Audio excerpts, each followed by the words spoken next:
नमस्कार मित्रांनो, 2025 ची बोर्डाची प्रश्नपत्रिका आपण बघतोय. बोर्डाची तयारी म्हटल्यावर प्रश्नपत्रिकांचा सराव लय महत्वाचा आहे. जितक्या जास्त प्रश्नपत्रिका आपण सोडवू तितका जास्त फायदा आपल्याला होणार आहे मित्रांनो बोर्डाच्या परीक्षेला. मागे आपण 2024 ची प्रश्नपत्रिका बघितली, आज 2025 ची बघणार आणि इतर सगळ्या वर्षांच्या प्रश्नपत्रिका आपण या सिरीज मध्ये बघणार आहोत. त्याच्यामुळे खूप महत्वाची चर्चा आहे. तर पटकन 2025 ची प्रश्नपत्रिका सुरू करूया झटकन. चला जाऊयात पुढे. तर बघा मित्रांनो, पहिला प्रश्न लय भारी, हद भारी लहद भारी. पहिला प्रश्न सगळ्यात भारी.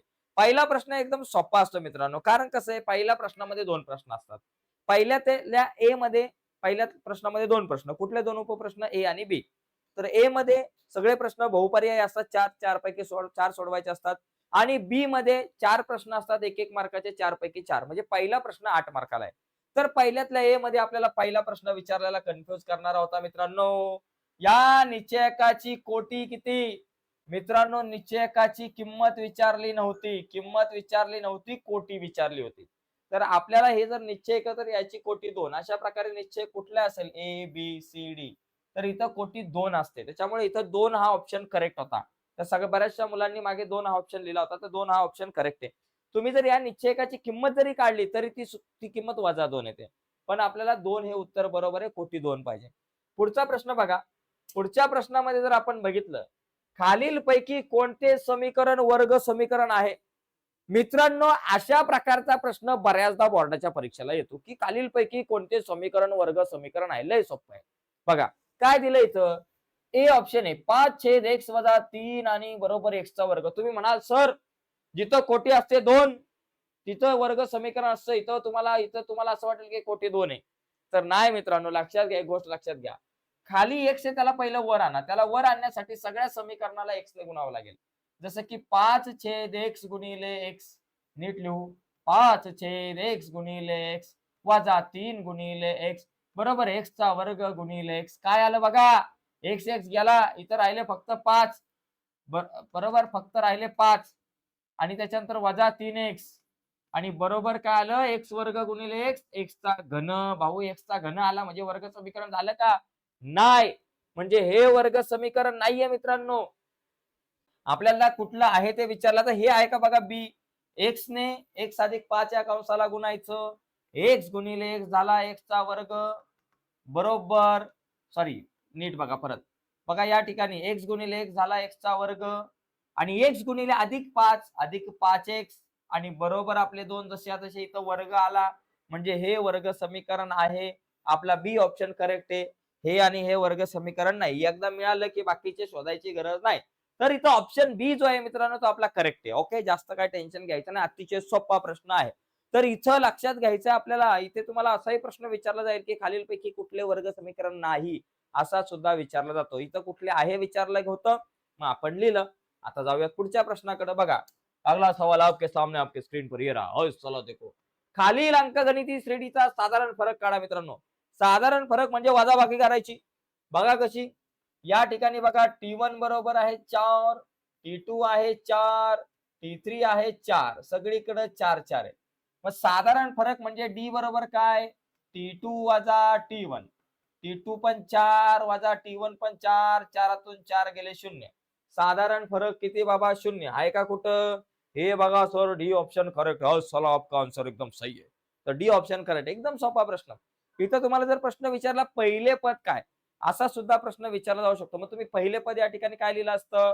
पहिले पद म्हणजे 1 नंबरला कोण आहे? 4. तर पहिलं पद 4 आलं असतं. ठीक आहे. पण सध्या साधारण फरक विचारला होता आणि साधारण फरक आहे 2. ओके. आता पुढचा प्रश्न बघा. सगळे प्रश्न आपल्याला बघायचे आहेत त्या प्रश्नपत्रिकेमधले. अगला सवाल आपके सामने देख सकते हो आप इधर. खालीलपैकी कोणती संभाव्यता असू शकणार नाही? बघा लक्षात घ्या रे बाबा, जास्तच पुढे गेला विषय. हा, कोणती संभाव्यता असू शकणार नाही? लक्षात घ्या. संभाव्यता ही नेहमी 0 ते 1 च्या दरम्यानच असते. 0 पेक्षा मोठी असते आणि 1 पेक्षा लहान. 0 पेक्षा लहान नसणार, 1 पेक्षा मोठी नसणार. 0 आणि 1 च्या मध्ये. आता ही संभाव्यता आहे का? कुठली नाही ते आपल्याला बघायचंय. आता 2/3 आहे का बघा. 3 ने भाग लावा 2ला. बघा, इथं 0 घेतला, इथं 0 घेतला. 3 * 18. 20तून 18 गेले 2 1 0. परत 3 * 18. 20तून 18 गेले 2 0. परत 3 * 18 म्हणजे 0.66.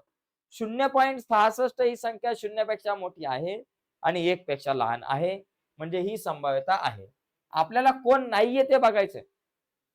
15/10 आहे का मित्रांनो? बघा 15/10 चा अर्थ असतो 1.5. तर ही संभाव्यता आहे का? नाही. कारण ही एकापेक्षा मोठी आहे. ओके. त्याच्यामुळे बी ऑप्शन करेक्ट आहे. ही संभाव्यता नाही. तुम्ही म्हणाल सर इथं तर 15% तर 15 तर एकापेक्षा किती मोठे? ही संभाव्यता नसू शकते ना. कारण संभाव्यता 1 पेक्षा मोठी नसते. पण लक्षात घ्या 15% चा अर्थ काय? इथं कन्फ्यूज करणारा प्रश्न आहे. 15% म्हणजे 15/100. 15 ला 100 ने भाग लावला 0.15 उत्तर येईल. म्हणजे ही संभाव्यता आहे का? नाहीये. आणि डी ही पण 0 पेक्षा मोठी आहे आणि 1 पेक्षा लहान आहे. ही संभाव्यता आहे का? आहे. ही पण आहे आणि ही पण आहे. 0.15 0 पेक्षा मोठे असतात आणि 1 पेक्षा लहान असतात. म्हणून 0.15 संभाव्यता आहे आणि त्याचबरोबर 0.7 पण संभाव्यता आहे. तर बी ऑप्शन 1.5 ही संभाव्यता नाही. ठीक आहे. तर अशा प्रकारे मित्रांनो आपण या प्रश्नाचं उत्तर लिहू शकतो. ओके. तर फटाफट जाऊयात आपण पुढे. या ठिकाणी सगळ्यांचं पुन्हा एकदा स्वागत आहे. एकच यस. तर बघा 1 मिनिट. यस. तर मित्रांनो परत आपण या ठिकाणी भेटतोय कारण मध्ये जरा इंटरनेटच्या कनेक्शनचा प्रॉब्लेम झाला होता. त्याच्यामुळे जरा गडबड झाली होती. पण चला आपण आता पुढे पुन्हा सुरू करूया. थोडा नेटमध्ये थोडा नेटवर्कमध्ये प्रॉब्लेम होता. ओके. तर आता आपण बघा या ठिकाणी बी प्रश्न जो आहे तो आपण बघूयात. ओके. 1 मिनिट. हां. सगळ्यांना आता आवाज येतोय? बघा मगाशी थोडंसं नेटवर्कमध्ये प्रॉब्लेम झाला होता. त्याच्यामुळे आपण या प्रश्नापर्यंत येऊन थांबलो. इंटरनेटमध्ये थोडीशी गडबड झाली होती. नेट गेला होता. राउटरचा थोडासा प्रॉब्लेम झाला होता. पण आता आपण पुन्हा एकदा आपली चर्चा जी आहे ती सुरू करू. ओके. आता या ठिकाणी आपण पुढचा प्रश्न बघूया. ठीक आहे. पुढचा प्रश्न. येस. तर बघा आता प्रश्न क्रमांक 2 म्हणजे पहिल्यातला बी. पहिल्यातला बी पण खूप सोपा असतो. एकदम सिंपल साधा सोपा प्रश्न आहे. कारण 4 प्रश्न असतात 1-1 मार्कांचे आणि 4 पैकी 4 प्रश्न आपल्याला इथं सोडवायचे असतात. तर बघा हा जो तुम्हाला बी मधल्या पहिला जो प्रश्न दिसतोय बी मधला, हा पहिला प्रश्न खूप सोपा आणि या प्रकारचा प्रश्न दरवर्षी बोर्डाच्या परीक्षेला येतच असतो. बघा इथं काय दिलंय? 2x अधिक y बरोबर 7 आणि x अधिक 2y बरोबर 11. तर x अधिक y ची किंमत काढा. भाऊ इथं 2 समीकरण आहेत. पहिलं समीकरण त्याला म्हणायचं 2x अधिक y बरोबर 7. बाबा तू 1 नंबर. दुसरं समीकरण x अधिक 2y बरोबर 11 याला म्हणायचं भावा तू 2 नंबर. अशा प्रकारे 2 समीकरणांना आपण 2 नावं दिली. एकाला म्हटलं समीकरण 1 आणि दुसऱ्याला म्हटलं समीकरण 2. आता काय करायचं? मला x अधिक y ची किंमत काढायची. तुम्ही समीकरणांचा नीट विचार केला ना, x चा सहगुणक 2 y ला आलाय आणि y च्या बाजूला काय नाही म्हणजे 1 असतो. तो 1 गेलाय x ला. मग अशा प्रकारे सहगुणकांची जर का अदला-बदल असेल, तर इथं सरळ दोघांची बेरीज करायची. सरळ या 2 समीकरणांची बेरीज करून टाकायची. जसं की इथं लिहायचं समीकरण नंबर 1 अधिक समीकरण नंबर 2 करू. समीकरण 1 आणि 2 दोघांची बेरीज करू. बघा बेरीज करून टाका. 2x अधिक y बरोबर 7 अधिक x अधिक 2y बरोबर 11 बेरीज करून टाका. बघा 2x आणि 1x किती झाले? 3x अधिक 2y आणि 1y 3y आणि बरोबर 11 आणि 7 झाले 18. आता या सगळ्यांना 3 भाग जाईल. 3 एके 3, 3 एके 3, 3 सक 18. 3 एके 3, 3 एके 3, 3 सक 18. x अधिक y बरोबर 6. अशा प्रकारे या प्रश्नाचं उत्तर आपण सोडवू शकतो. मित्रांनो या प्रकारचा प्रश्न 100% तो आकडे बदलतील, अंक बदलतील, पण प्रश्न असाच राहील. ठीक आहे. चला पुढचा प्रश्न बघू दुसरा याच्यातला. दुसरा प्रश्न बघा. बघा हा प्रश्न खूप सोपा आहे. झग्गा-मग्गा या प्रश्नाकडे बघा. tn बरोबर 3n वजा 4. तर पहिले पद काढा या क्रमिकेचे पहिले पद. भाऊ पहिलं पद म्हणजे काय? t1. पहिले पद म्हणजे t1. 3 गुणिले n ची किंमत किती? 1 वजा 4. 3 एके 3 वजा 3 एके 3 वजा 4. 3 वजा 4 किती? वजा 1 म्हणजे t1 बरोबर वजा 1. पहिलं पद आलं वजा 1. दुसरं पद विचारलं असतं तर t2 काढलं असतं. तिसरं पद विचारलं असतं t3 काढलं असतं. कधी-कधी असाही प्रश्न येईल पहिली 3 पदे काढा. मग t1, t2, t3 असं आपण काढलं असतं. पुढचा प्रश्न. बघा भाऊ हा प्रश्न ना 3-4 वेळा आलाय बोर्डाच्या परीक्षेला. जीएसटी मध्ये एकूण किती अंकाक्षरे असतात, तर जीएसटी मध्ये एकूण 15 अंकाक्षरे असतात असं उत्तर लिहायचं. तुम्हाला माहितीये जीएसटी मध्ये एकूण 15 अंकाक्षरे असतात. यावर मी डिटेल मध्ये चर्चा केली या जीएसटी नंबर वरती, तर ती तुम्ही नंतर बघू शकता. 2024 ला पण हा प्रश्न बहुपर्यायी प्रश्नामध्ये आला होता. 2025 ला 1 गुणांमध्ये आणि 2026 ला तुम्हाला काय येऊ शकतो की जीएसटीची सुरुवात कधीपासून झाली असा प्रश्न तुम्हाला 2026 ला हमखास येऊ शकतो. त्याच्यामुळे ती तारीख लक्षात घ्या. जीएसटीची सुरुवात कधी झाली तर 1 जुलै 2017 पासून जीएसटीची सुरुवात झालेली आहे. एवढं लक्षात ठेवायचं आपल्याला. ही तारीख लक्षात घ्या. हा प्रश्न 2026 च्या बोर्डाच्या परीक्षेला येऊ शकतो. पुढे जाऊया. बघा पुढचा प्रश्न, प्रश्न क्रमांक 4. 2 नाणी एकाच वेळी फेकली असता नमुना अवकाश लिहा. भावांनो एक गोष्ट लक्षात घ्या. 2 नाणी एकाच वेळी फेकले असता, 1 नाणे एकाच वेळी फेकले असता, 3 नाणी एकाच वेळी फेकले असता, 1 फासा फेकला असता, 2 फासे फेकले असता. हे जे सगळे नमुना अवकाश आहेत खूप इम्पॉर्टंट आहे. ते पाठ केले पाहिजेत. आता हा नमुना अवकाश आपण लिहूयात एकदम सावकाश. 2 नाणी एकाच वेळी फेकली असता नमुना अवकाश काय येतो? 2 नाणी फेकली असता छापा छापा, छापा काटा, काटा छापा, काटा काटा. ओके, म्हणजे नंबर ऑफ एस बरोबर इथं किती येतात? नंबर ऑफ एस बरोबर 4. मित्रांनो हे व्यवस्थित पाठ करून घ्या. हे व्यवस्थित समजून घ्या. याचा आपल्याला खूप फायदा होतो. ओके, लक्षात घ्या. एकदम सोपा प्रश्न आहे.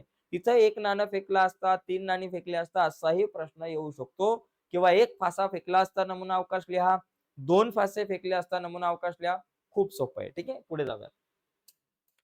पुढचा प्रश्न, हा हा हा क्या बात आहे मित्रांनो. हा प्रश्न खूप सोपा आहे. प्रश्न क्रमांक 2 लक्षात घ्या. दुसरा जो प्रश्न आहे ना, त्या दुसऱ्या प्रश्नामध्ये सगळे प्रश्न 2-2 मार्काचे असतात. दुसऱ्यामध्ये 2 उपप्रश्न असतात. दुसऱ्यातला ए आणि दुसऱ्यातला बी.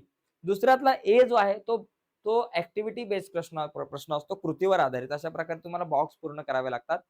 ज्याच्यामध्ये तुम्हाला 3 प्रश्न दिले जातील, 3 पैकी 2 सोडवायचे असतात. ओके, तर आता दुसऱ्यातला ए बघूयात. बघा इथं पहिला एक प्रश्न दिलाय की x अधिक 2y बरोबर 4 या समीकरणाचा आलेख काढण्यासाठी सारणी पूर्ण करा. बघा या सारणीत दिलंय x आहे, y आहे, xy आहे. तर इथं x ची किंमत -2 असताना y किती असेल आणि इथं xy किती असेल ते काढायचंय. आणि y ची किंमत 1 असताना x ची किंमत किती असेल आणि इथं xy ची किंमत काढायची. तर पहिला मुद्दा बघू आपण. x बरोबर जर का माझ्याकडे -2 असेल तर मी आता y ची किंमत या ठिकाणी काय असेल ते काढू. मग ती किंमत काढण्यासाठी या समीकरणाचा वापर करायचा आहे. x अधिक 2y बरोबर 4. समीकरण आहे x अधिक 2y बरोबर 4. भाऊ x ची किंमत -2 आहे. इथं लिहून टाका -2 अधिक 2y बरोबर 4. मग आपण काय करू, 2y ला इथंच ठेवू, 4 पण आपल्या जाग्यावर. -2 वजा आहे बरोबर, चिन्हाच्या पलीकडे गेले अधिक 2. मग आपल्याकडे येतील 2y बरोबर 2 अधिक 4 किती झाले 6, म्हणजे 4 अधिक 2 6 झाले. y आपल्या जाग्यावर, 6 आपल्या जाग्यावर, हे 2 गुणिले पलीकडे आले भागिले झाले आणि y बरोबर बेत्रिक 6. म्हणून आपल्याकडे काय आलं, y बरोबर 3. भाऊ बघा x बरोबर तुमच्याकडे -2 असेल तर y ची किंमत आपल्याला मिळते 3 आणि इथं तुम्ही लिहाल, पहिले लिहा -2 आणि मग लिहा 3. हा एक भाग पूर्ण झाला. आता इथे y बरोबर 1 असताना x बरोबर किती बघा, y बरोबर तुमच्याकडे 1 असेल तर x बरोबर किती हे आपण काढू आणि ही किंमत काढण्यासाठी सूत्र आहे x अधिक 2y बरोबर 4 आणि मग इथं लिहायचं x अधिक 2y बरोबर 4. x अधिक 2 गुणिले y ची किंमत किती 1 बरोबर 4. ठीक आहे, x आपल्या जाग्यावर, 2 अधिक 2 गुणिले 1 2 झाले बरोबर 4. x आपल्या जाग्यावर, 4 आपल्या जाग्यावर, अधिक 2 आहे बरोबर, चिन्हाच्या पलीकडे गेले -2 झाले. x बरोबर 4तून 2 गेले 2, x बरोबर 2. x बरोबर 2 असेल तर y बरोबर आपल्याला 1 मिळतं आणि इथे आपल्याकडे उत्तर येईल 2 आणि 1. अशा प्रकारे ही सारणी पूर्ण करू शकतो. मी बाजूला होतोय. याचा स्क्रीनशॉट जर तुम्हाला घ्यायचा असेल तर तो तुम्ही घेऊ शकताय. ओके, चला जाऊयात आता पुढे. पुढचा प्रश्न पण बघा एकदम सोपा असतो. या प्रश्नामध्ये प्रश्न खूप सोपे असतात मित्रांनो. आता आपण जो प्रश्न बघितला आता बॉक्स पूर्ण करायचा तो प्रश्न बऱ्याचदा येतो. या प्रश्नामध्ये बघा मी तुम्हाला आधीच सांगतो इथं काय बदलेल, आकडे बदलतील आणि त्याचबरोबर या ठिकाणी हे समीकरण बदलेल. पण अशा प्रकारचा प्रश्न 2 मार्काला आपल्याला येऊ शकतो, बऱ्याचदा येऊन गेलाय. ठीक आहे, पुढचा प्रश्न बघा. हा हा हा मी एक समीकरण आहे. मी एक समीकरण आहे. मी म्हणजे मी नाही, या प्रश्नात दिलंय बाबा. मी एक समीकरण आहे. मी म्हणजे कोण बघा, माझे सामान्य रूप टिंबटिंब आहे. समीकरणाचं सामान्य रूप काय असतं, ए एक्स वर्ग अधिक bx अधिक c बरोबर 0. इथं बाजूला लिहितो ax वर्ग अधिक ह्या इथंच लिहितो, चला डोक्याला ताप नको, इकडे लिहू. तर चला ax वर्ग अधिक bx अधिक c बरोबर 0 हे समीकरणाचं सामान्य रूप. बरोबर. माझी मुळे 5 व 12 आहेत. मुळे काय 5 आणि 12. मग मुळांची बेरीज किती? सॉरी 5 अधिक 12 किती मुळांची बेरीज? 5 अधिक 12 बाबा 17. मुळांची बेरीज 17. माझ्या मुळांचा गुणाकार. मग 5 गुणिले 12 12 किती? 12 पंचे 60 गुणाकार 60 आहे. आणि माझे समीकरण, आता याचं समीकरण कसं लिहायचं? बघा, वर्ग समीकरण तयार करायचं सूत्र आहे एक्स वर्ग वजा अल्फा अधिक बीटा एक्स अधिक अल्फा गुणिले बीटा बरोबर 0. एक्स वर्ग वजा अल्फा अधिक बीटाची किंमत किती? मुळांची बेरीज आहे 17.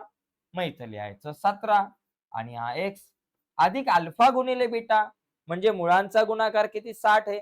मग लिहायचं 60 बरोबर 0. म्हणजे इथं काय आलं पाहिजे? माझे वर्ग समीकरण एक्स वर्ग वजा 17x अधिक 60 बरोबर 0 आहे. संपला विषय. हा जो प्रश्न आहे, इथं वर्ग समीकरणाची मुळं दिलेत आणि या मुळांवरून आपण वर्ग समीकरण तयार करायचं, असा प्रश्न आपल्याला हमखास विचारला जातो. इथे ऍक्टिव्हिटी बेस आहे. कधी कधी थेट प्रश्न विचारला जाईल दुसऱ्यातल्या बी मध्ये. वर्ग समीकरणाची मुळे 5 व 12 असतील असे वर्ग समीकरण तयार करा, असाही प्रश्न आपल्याला विचारला जातो. त्यामुळे प्रत्येक प्रकारच्या प्रश्नाच्या तयारीत आपल्याला राहायचं. ठीक आहे. पुढचा प्रश्न बघूयात आपण. बघा, अगला सवाल आपके सामने. हा हा, काय प्रश्न आहे. पुष्पा, पुष्पमाला आहे बरं का. पुष्पा नाम तो सुना होगा. नाही नाही नाही, पुष्पा. पुष्पा नाम सुन के काय फ्लावर समजा क्या? फ्लावर नाही, फायर हूं मैं. तर इथं पुष्पा नाहीये, पुष्पमाला आहे. 24,000 रुपये बाबा गुंतवलेले आहेत. लय पैसा आहे. हे गुंतवून 20 रुपये दर्शनी किमतीचे शेअर 4 रुपये अधिमूल्याने घेतले तर तिला किती शेअर्स मिळतील? भाऊ लक्षात घ्या, दर्शनी किंमत आहे 20 रुपये आणि अधिमूल्य आहे 4. अधिमूल्य म्हणजे भाव वाढलेला आहे. 4 रुपयांनी भाव वाढलेला आहे. म्हणजे बाजार भाव या ठिकाणी वाढलाय. आता वाढून हा बाजार भाव किती झालाय बघा. बाजार भाव म्हणजे काय? दर्शनी किंमत अधिक अधिमूल्य. अधिमूल्य.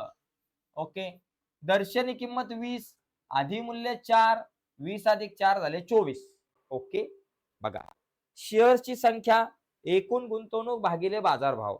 भाऊ एकूण गुंतवणूक आहे 24,000 आणि बाजार भाव किती बाबा? 24. 24,000ला 24 ने भागलं, उत्तर आलं 1,000. वा वा, काय प्रश्न आहे. किती सोपा प्रश्न. मित्रांनो, हा प्रश्न पुस्तकामध्ये नाही पण परीक्षेला आलेला आहे. बरेचसे प्रश्न असे असतात की जे पुस्तकात नसतात पण पेपरला येत असतात. लक्षात घ्या, सगळ्या प्रकारच्या प्रश्नांची आपल्याला तयारी करायची. चला पुढे जाऊयात. आता पुढचा प्रश्न, प्रश्न क्रमांक 2. ताई माई अक्का विचार करा, पक्का गणितावर मारा शिक्का. हा जो दुसरा प्रश्न आहे हा पण लय महत्वाचा आहे. या दुसऱ्या प्रश्नामध्ये 2-2 मार्काचे प्रश्न असतात. आता हे 2-2 मार्काचे तुम्हाला 5 प्रश्न दिले जातात. 5 पैकी 4 प्रश्न सोडवले की तुम्हाला 8 मार्क मिळतात. कारण 4 गुणिले 2 बरोबर 8. तर आता याच्यात बघा सोपे सोपे प्रश्न आहेत. पहिला प्रश्न यामध्ये काय की एक सामायिक समीकरण सोडवा. अरे परत तू आला. एक सामायिक समीकरण सोडवायचंय. हे सोडवताना तुम्ही तुमच्याकडे क्रेमरची पद्धत आहे ती वापरू शकता किंवा चलाचा सहगुणक समान करून. बघा या ठिकाणी बघा काय दिलंय. x अधिक y बरोबर 3. याला म्हणायचं भाऊ तू एक नंबर, तुझा नंबर. ओके. दुसरा आहे 3x वजा 2y बरोबर 4. समीकरण नंबर 2. भाऊ आता ही 2 समीकरणं तुला सोडवायची आहेत. मग सोडवण्यासाठी तुला कुठली पद्धत वापरायची, कुठलीही वापर, तुला आवडेल ती वापर, मला काय प्रॉब्लेम नाही. कारण इथे जर तुम्हाला सांगितलं असतं की क्रेमरच्या पद्धतीने सोडवा तर ती पद्धतच वापरायची. ओके. याचा इथे काय सांगितलं नाही. क्रेमरची पद्धत वापरली तरी चालेल. मी चलाचा सहगुणक समान करून सोडवतो. आता मला सोडवायचं म्हणजे एक्स आणि वाय ची किंमत काढायची. पहिली गोष्ट ऑब्झर्वेशन करा. या दोघांपैकी कोणाचा सहगुणक समान आहे? म्हणजे कुणाच्या शेजारी सारखा आकडा आहे. एक्सच्या शेजारी खाली 3 आहे, वर काहीच नाहीये. काहीच नाही म्हणजे काय? 1. मित्रांनो, जिसका कोई नहीं होता उसका 1 होता है. म्हणजे एक्सच्या बाजूला काय नाही म्हणजे 1. खाली 3 वर 1. सहगुणक समान आहे का? इल्ले. सहगुणक समान नसतल्ले. आता वायचा बघा, खाली 2 वर काहीच नाहीये. म्हणजे सहगुणक समान नाही इथं पण. मग सहगुणक समान नसल तर भाऊ कुणाचा तरी सहगुणक समान करावा लागेल. मग कोणाचा सहगुणक समान करायचा? एक्सचा करा नाहीतर वायचा करा, कुणाचा पण करा, मला काय प्रॉब्लेम नाही आणि बोर्डामध्ये कुणालाच काय प्रॉब्लेम नाही. आपण वायचा सहगुणक समान करू. खाली 2y वर पण 2y पाहिजे. वर वायच्या जागेवर 2 आणण्यासाठी 2 वायला कितीने गुणावं लागेल 2 ने. इथं वायला 2 ने गुणलं तर 2 वाय येतील. पण एकट्या वायला गुणलं की ह्या दोघांना राग यायचा उगाच. भाऊ कुणाला राग येऊ देऊ नका, नंतर डोक्याला ताप येतो. बघ फक्त 2 या 2ने फक्त या वायला नाही तर अख्ख्या समीकरणाला गुणायचं. म्हणून समीकरण 1 ला 2 ने गुणून टाकू. तसं इथे इमानदारीत लिहायचं. जे काय कराल ते लिहून टाका. समीकरण 1 गुणिले 2 करू. समीकरण 1 ला 2 ने आपण गुणल्यावर आपल्याला काय मिळते बघा. गुण गुणणारे 2 गुणिले x 2x अधिक 2 गुणिले y 2y बरोबर बेत्रिक 6. समीकरण नंबर आलं 3. भाऊ आता लक्षात घ्या, समीकरण 2 आणि 3 चा विचार करा. 1 ला विसरा. दिवाळी दसरा 1 ला विसरा. पेपर आहे ते लक्षात ठेवा. आता या दोघांमध्ये कुणाचा सहगुणक समान आहे? इथे वजा 2y इथं अधिक 2y.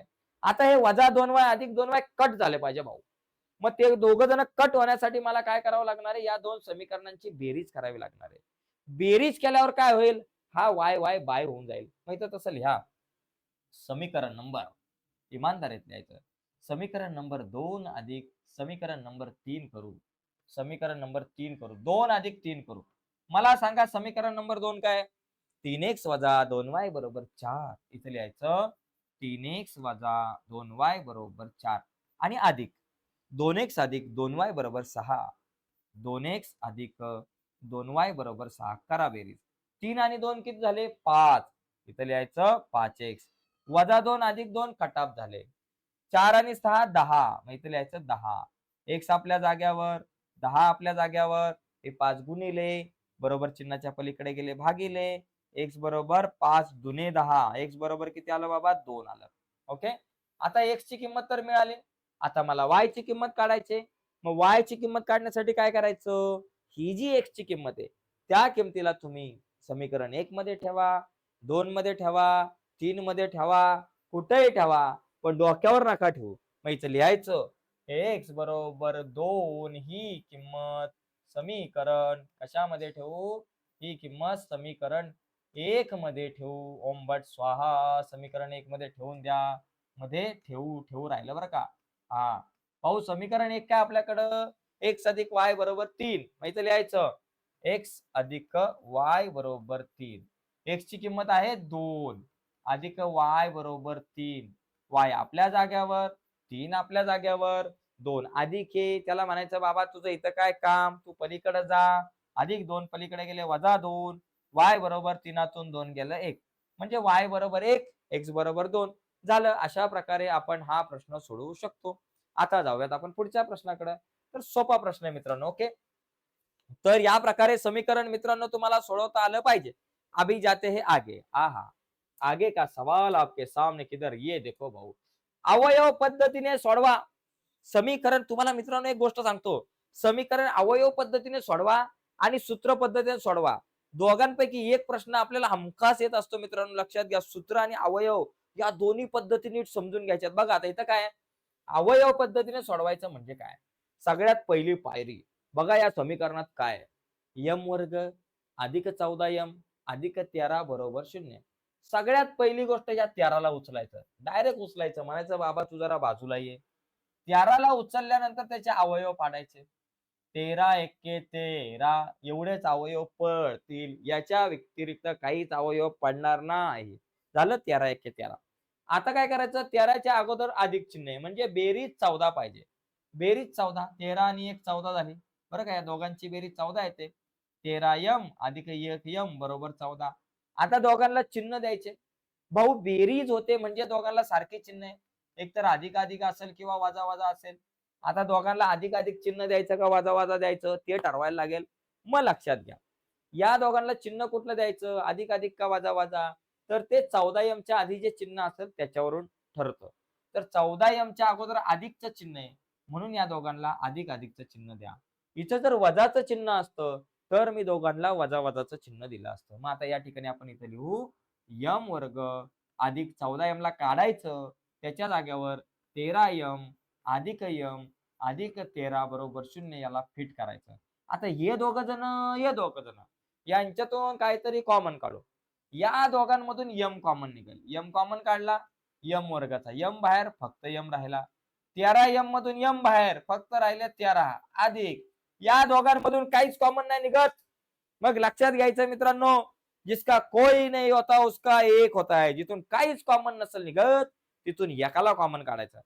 मग इथून आपण एक कॉमन काढू. एक कॉमन काढला, कंसामध्ये राहिलं यम अधिक 13 बरोबर 0.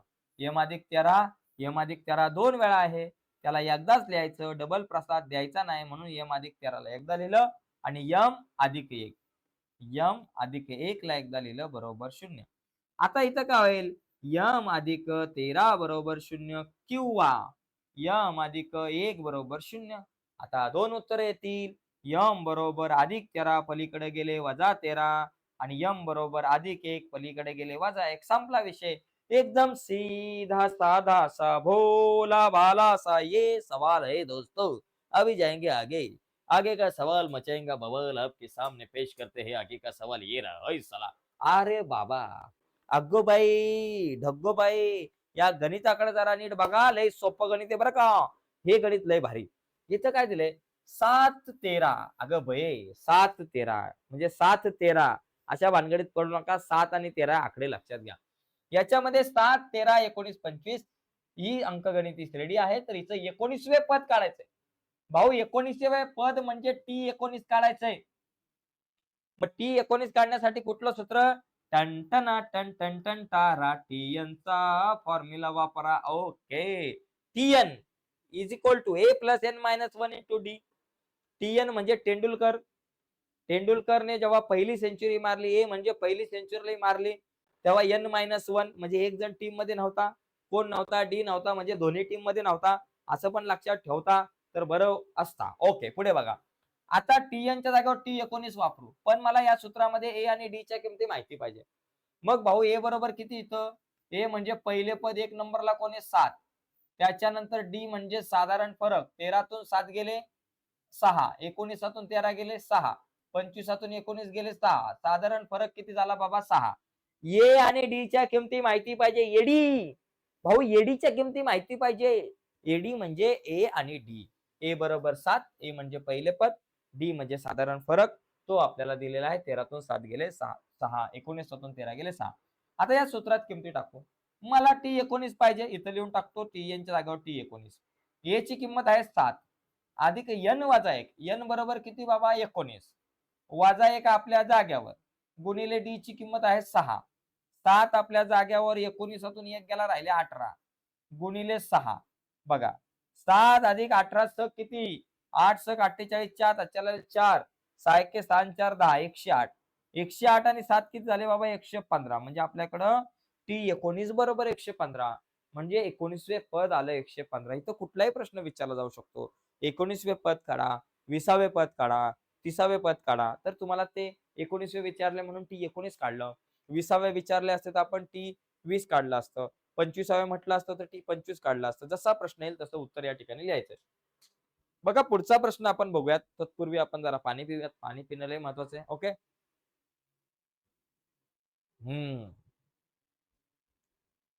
बघा या ठिकाणी एक शेअर 2000 रुपये बाजार भावात विकला.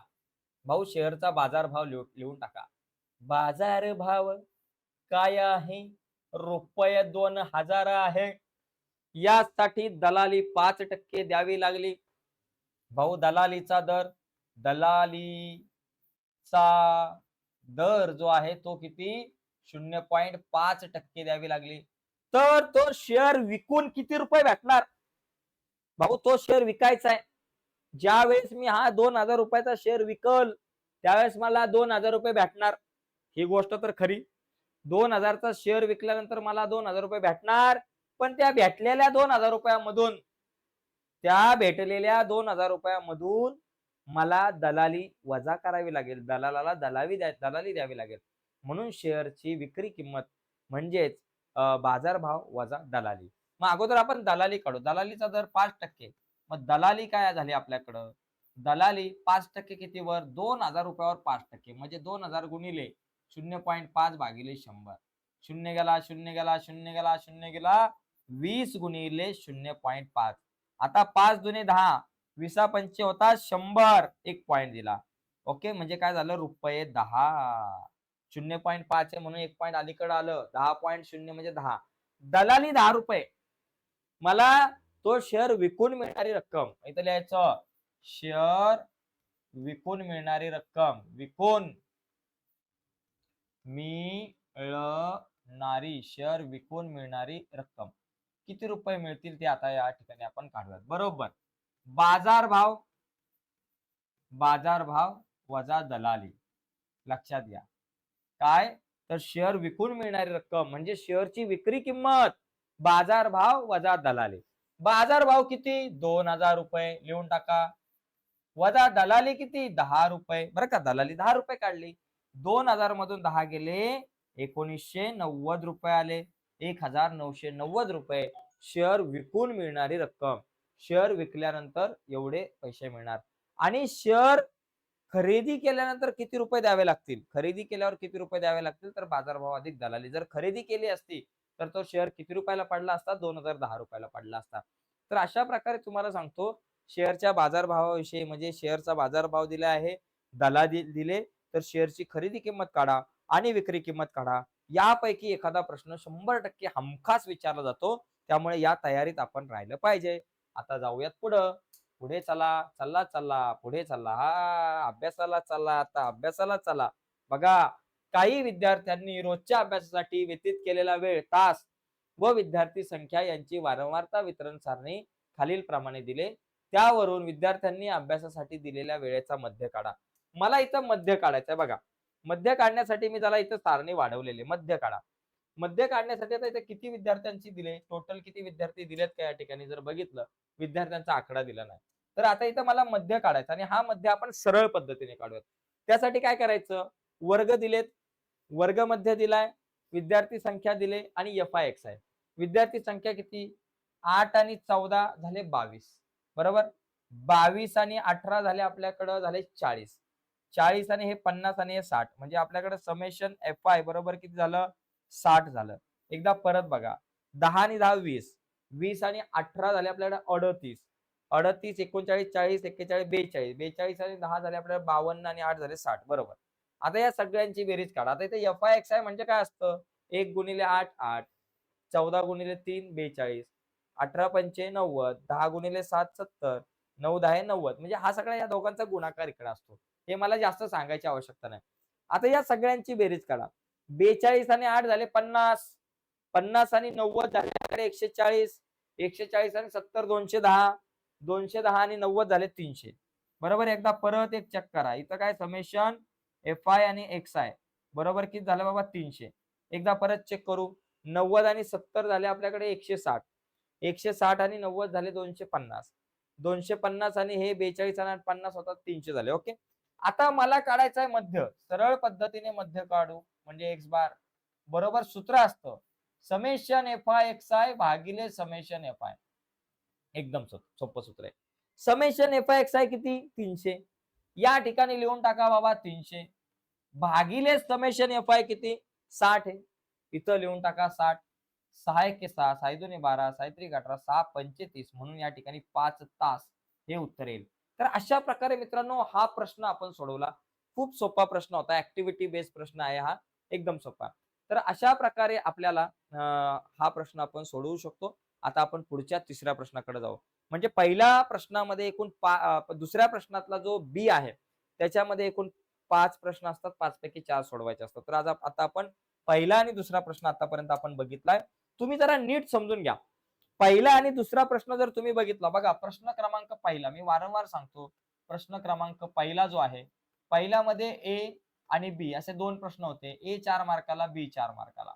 त्याच्यानंतर आपण प्रश्न दुसरा बघितला. दुसऱ्यामध्ये पण आपल्याकडे ए आणि बी असतात. ए 4 मार्काला, बी 8 मार्काला. बघा, आता हे 4 आणि 4 झाले 8.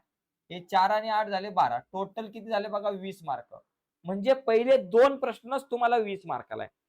40 मार्काचा पेपर त्याच्यामध्ये पहिले 2 प्रश्न 20 मार्काला म्हणजे 50% प्रश्न या 2 मार्काला आहे. या 2 प्रश्नांना आहे. त्याच्यामुळे हे 2 प्रश्न नीट समजून घ्यायचेत मित्रांनो, जिथं तुमचे मार्क नाही गेले पाहिजे. आणि सोपे असतात पहिले 2 प्रश्न. त्याच्यामुळे या 2 प्रश्नात आपल्याला आउट ऑफ मार्क कसे मिळतील याकडे आपण लक्ष द्यायचंय.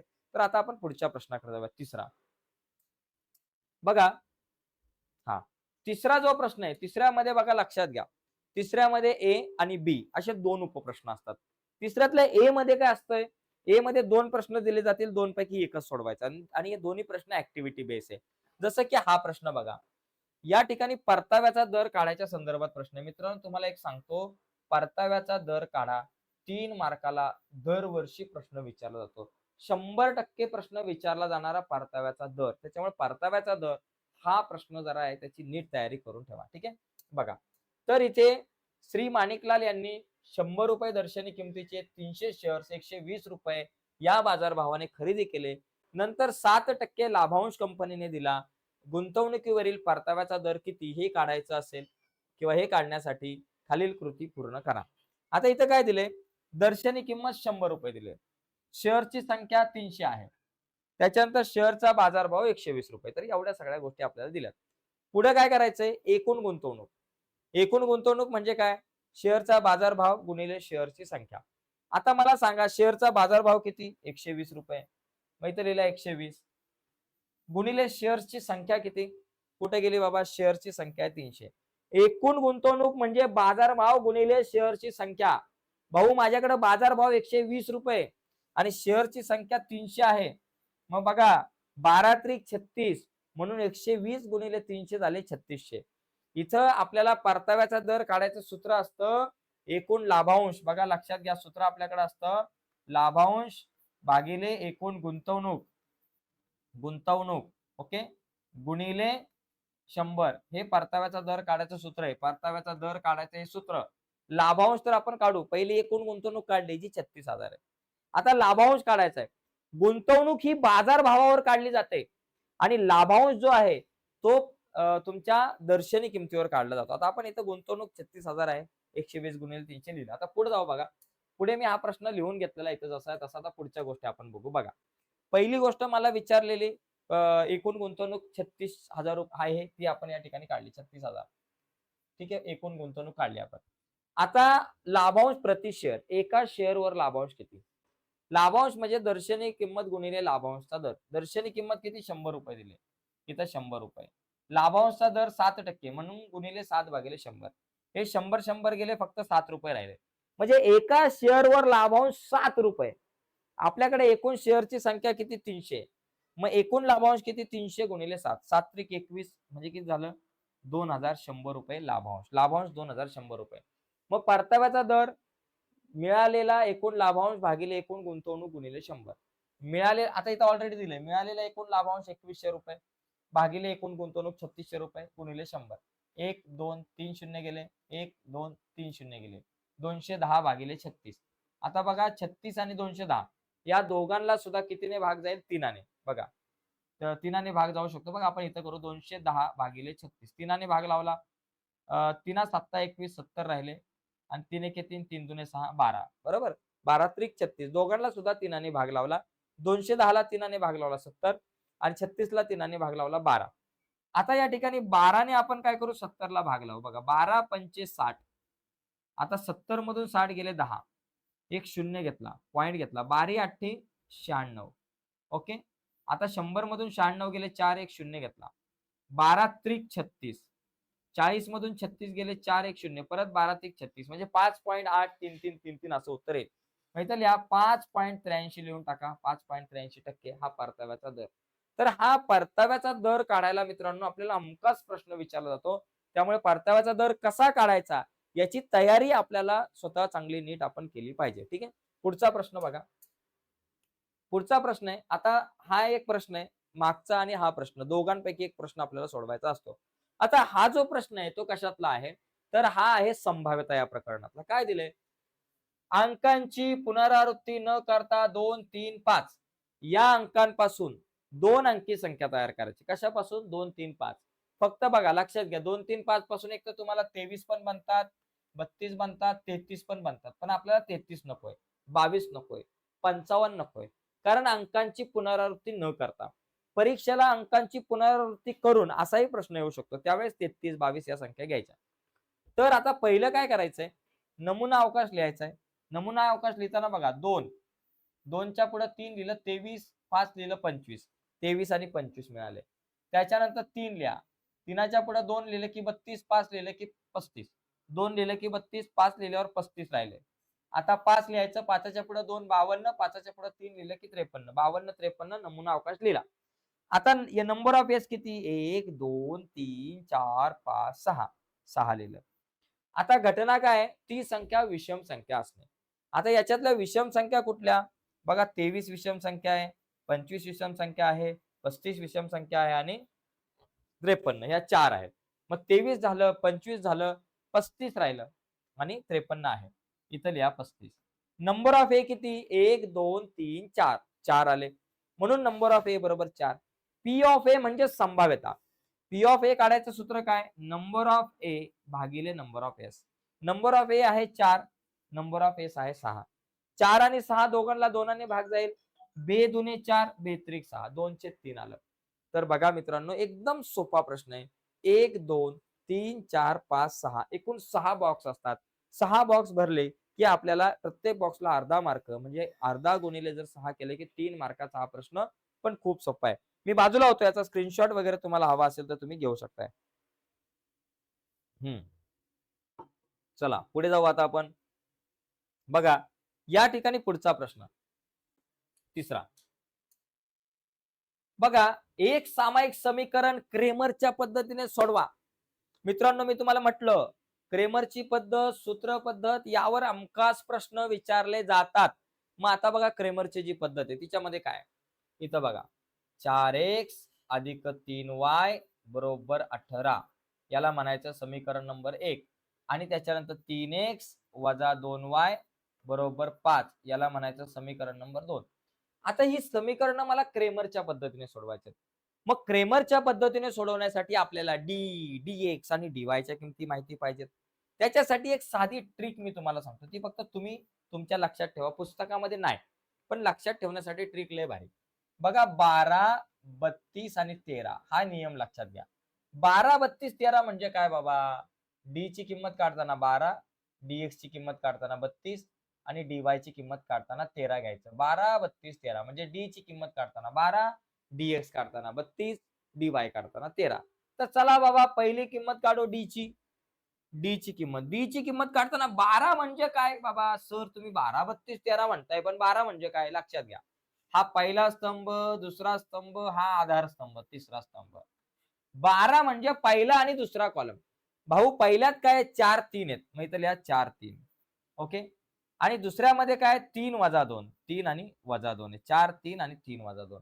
बघा आता इथे काय करा, तिरकस गुणाकार 4 गुणिले वजा 2 करा, 4 गुणिले वजा 2. आता पुढे हे कसं करायचं तुम्हाला माहिती आहे. 4 गुणिले वजा 2, वजाचं चिन्ह आणि पुढे 3 गुणिले 3, 3 गुणिले 3. बघा 4 दुने 8, वजा आहे म्हणून वजा 8, हे वजा 3 त्रिक 9. ओके. वजा वजा अधिक झालं, 8 आणि 9 झाले 17, वजा आहे म्हणून या ठिकाणी लिहिलं आपण वजा 17. तर अशा प्रकारे एकदा परत बघा, 12 म्हणजे पहिला आणि दुसरा स्तंभ. पहिल्यात आहे 4 3, दुसऱ्यात 3 वजा 2. तिरकस गुणाकार 4 गुणिले वजा 2 मध्ये वजाचं चिन्ह आणि 3 गुणिले 3, 4 दुने 8, वजा 8, हे वजाचं चिन्ह, 3 त्रिक 9, वजा आहे म्हणून वजा. ओके. 9 आणि 8 झाले आपल्याकडे 17, कारण दोन संख्यांना समान चिन्ह असतील, वजा वजा समान असेल तर बेरीज होते, म्हणून 9 आणि 8 झाले 17. डी झालं. आता dx ची किंमत काढू भाऊ. dx ची किंमत काढताना 12 नंतर 32 घ्यायचंय.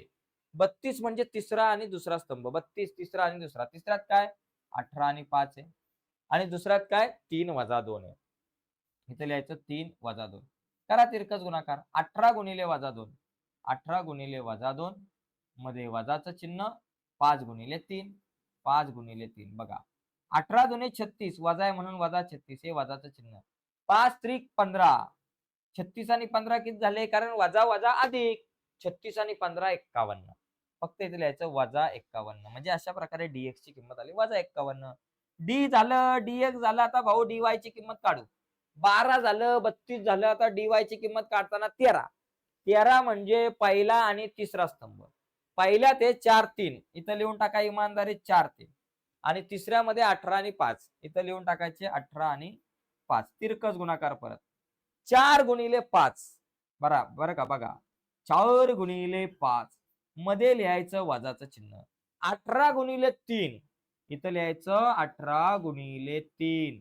चारा पंचे 20 वजाचं चिन्ह, 18 त्रिक 54, 20 वजा 54.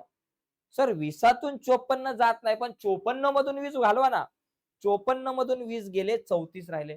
मोठ्या संख्येचं चिन्ह वजा 34. अशा प्रकारे मित्रांनो मला 3 किमती मिळाल्या.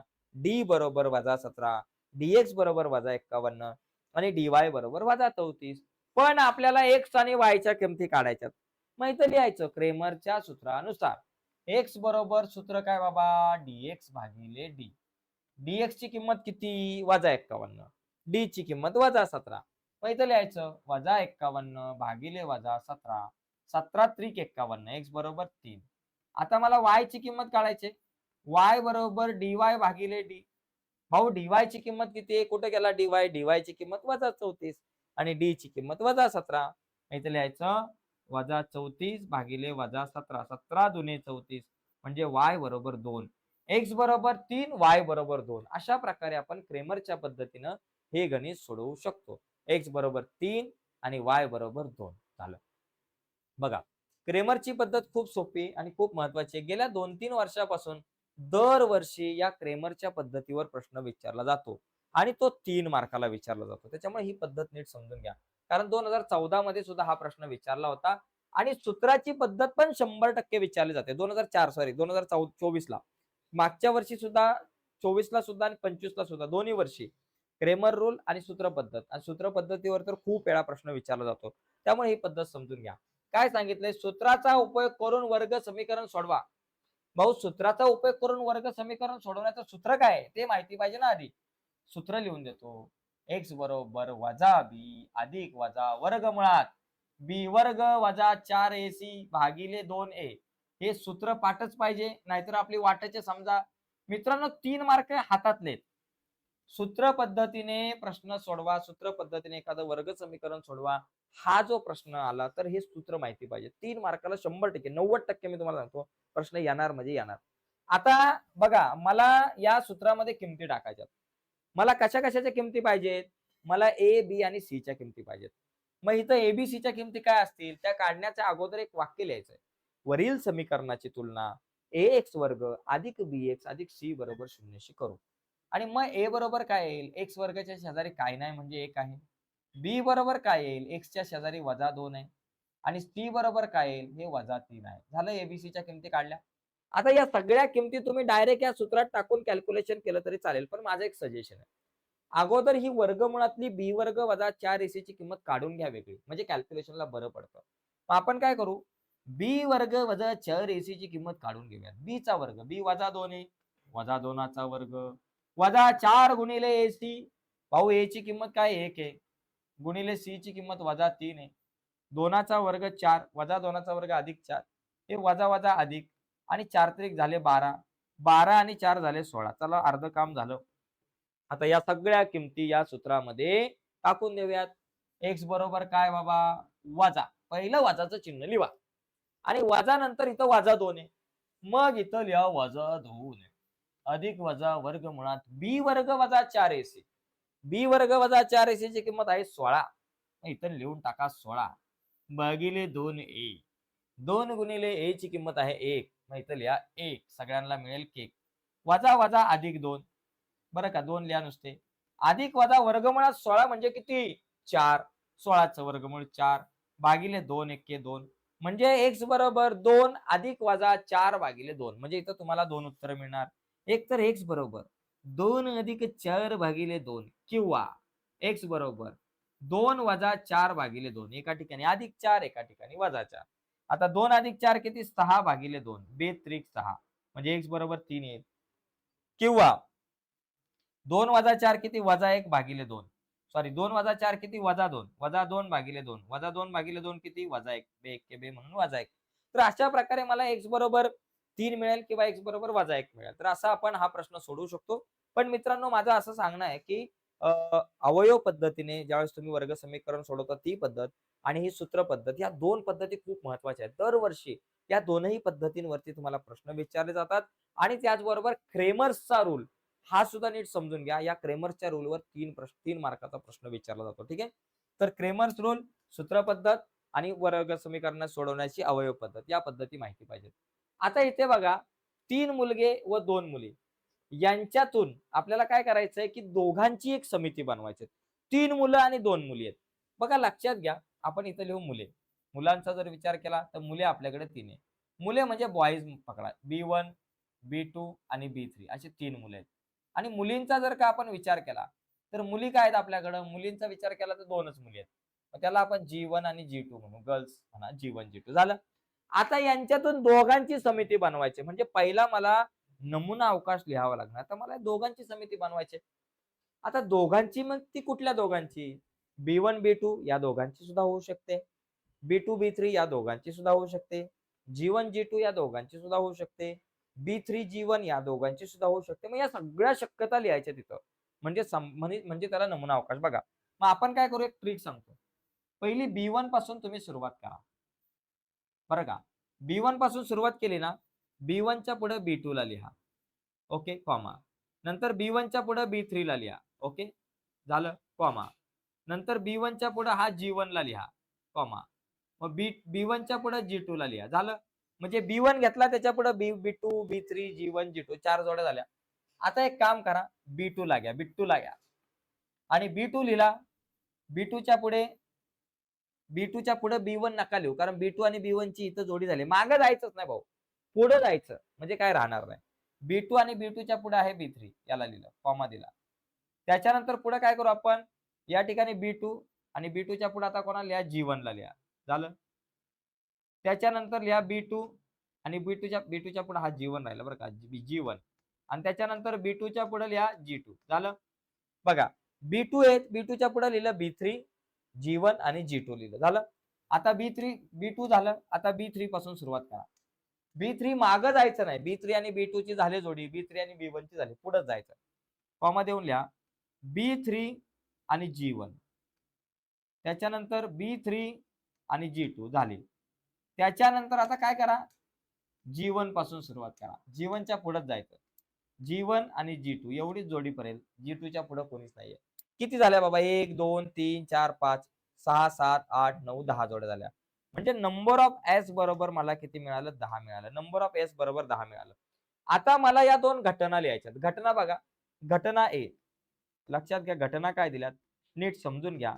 घटना ए आपल्याला दिले, समितीमध्ये कमीत कमी एक मुलगी. कमीत कमी एक मुलगी काय दिलं जरा नीट समजून घ्या. कमीत कमी एक मुलगी. कमीत कमी एक मुलगी. समितीत कमीत कमी एक मुलगी असायला पाहिजे. एक मुलगी असावी. मग काय येईल बाबा? कमीत कमी एक मुलगी असावी. मग ए मध्ये काय येईल बघा. ए बरोबर. भाऊ एक तरी मुलगी पाहिजे. 0 मुलगी नकोय. नुसतेच बॉईज नकोय. नुसतीच मुलं नको. एक तरी पोरगी पाहिजे. 2 मुलगी असल्या तरी चालेल. कमीत कमी एक म्हटलं ना बाबा, 1च्या खाली नको. 1च्या वर पाहिजे तेवढे चालतील. बघा B1, B2 एक पण मुलगी नाही, नाही चालणार. B1, B3 एक पण मुलगी नाही, नाही चालणार.